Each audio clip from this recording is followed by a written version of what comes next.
Assalamualaikum warahmatullahi wabarakatuh. Selamat malam pemirsa, tim Liputan Aceh TV kembali menyampaikan berita terkini dari Tanah Rencong untuk Anda dalam program Seputar Aceh.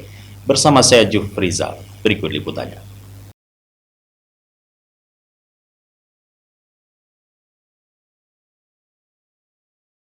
PLT Sekda Aceh Besar Bahrul Jamil mengajak seluruh jajaran pemerintah daerah untuk memperkuat komitmen membangun tata kelola pemerintahan yang baik, inovatif dan berorientasi pada pelayanan publik. Hal ini disampaikan saat memimpin upacara peringatan Hari Otonomi Daerah ke-29 dan Hari Kesiapsiagaan Bencana Nasional di halaman kantor Bupati Aceh Besar Jumat 25 April 2025 pagi.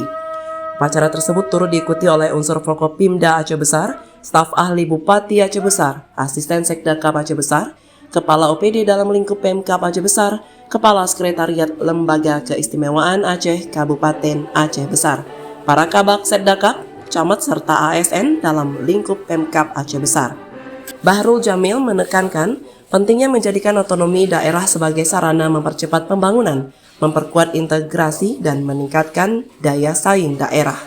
Ia juga mengingatkan pentingnya kesiapsiagaan bencana. Hingga Maret 2025, Aceh Besar mencatat 54 kejadian bencana termasuk cuaca ekstrim, kebakaran dan banjir. Dalam momen peringatan Hari Kesiapsiagaan Bencana, ia mengajak masyarakat membangun budaya sadar bencana sejak dini, sejalan dengan tema nasional Siap untuk Selamat. Dari Aceh Besar, tim Liputan Aceh TV melaporkan.